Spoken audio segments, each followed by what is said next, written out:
Ardisson, de Ken, Val Kilmer. Un dernier adieu aux légendes disparues en 2025. De Catherine Laborde à Thierry Ardisson, 2025 a enchaîné les adieux à des visages familiers de la télé, du cinéma ou de la musique. Comment ces disparitions successives ont-elles bouleversé notre mémoire collective? En 2025, les écrans se sont régulièrement couverts de noir pour annoncer une disparition. Télé, cinéma, musique, sport, l'année a vu partir des visages familiers qui accompagnaient le quotidien des Français. Derrière chaque nom, une œuvre, une voix, un style qui racontait une époque. Du sourire de Catherine Laborde aux interviews impertinentes de Thierry Ardisson, en passant par le jeu intense d'Émilie Dequesne. Ou la carrière de Val Kilmer, ils nous ont tous rejoints parmi les célébrités mortes en 2025. Voici comment ils nous ont quittés cette année, au fil des mois, laissant un vide particulier. Tout a commencé en janvier avec la mort de Catherine Laborde, ancienne présentatrice météo de TF1, emportée le 28 janvier 2025.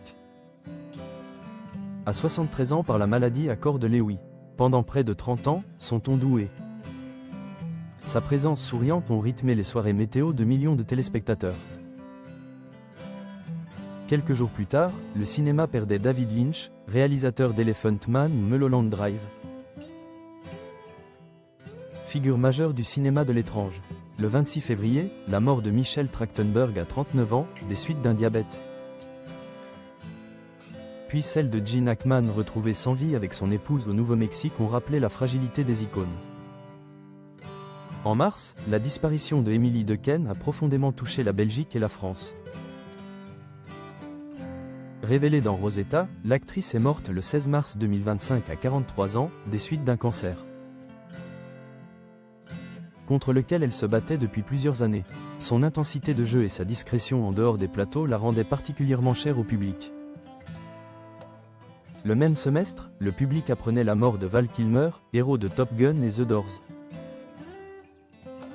Après de longues années de maladie, mais aussi celle de Richard Chamberlain, idole des séries des années 70 et 80.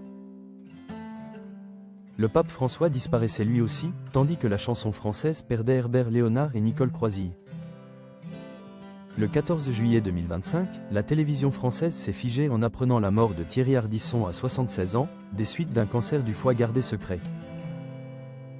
Animateur et producteur au style unique, celui que l'on surnommait l'homme en noir avait marqué les soirées avec Tout le monde en parle ou Salut les terriens. Nikos Aliagas, Marc-Olivier Fogiel ou Daphné Roulier ont salué un géant de la télévision et un esprit libre jusqu'au bout, rapportait au MyMag. L'été 2025 a aussi été assombri par la mort du footballeur portugais Diogo Rota dans un accident en Espagne. Par la chute mortelle de l'humoriste Bunyai Min, alias Chinois Marrant, et par la disparition du rappeur Véronois. Dans le même temps, Julian McMahon, Claudia Cardinal, Robert Redford, Jimmy Cliff ou Brigitte Bardot ont, eux aussi, quitté la scène. Ce ne sont pas seulement des artistes que nous perdons, mais des fragments de notre histoire. Résumé un chroniqueur culturel au lendemain du décès de Thierry Ardisson.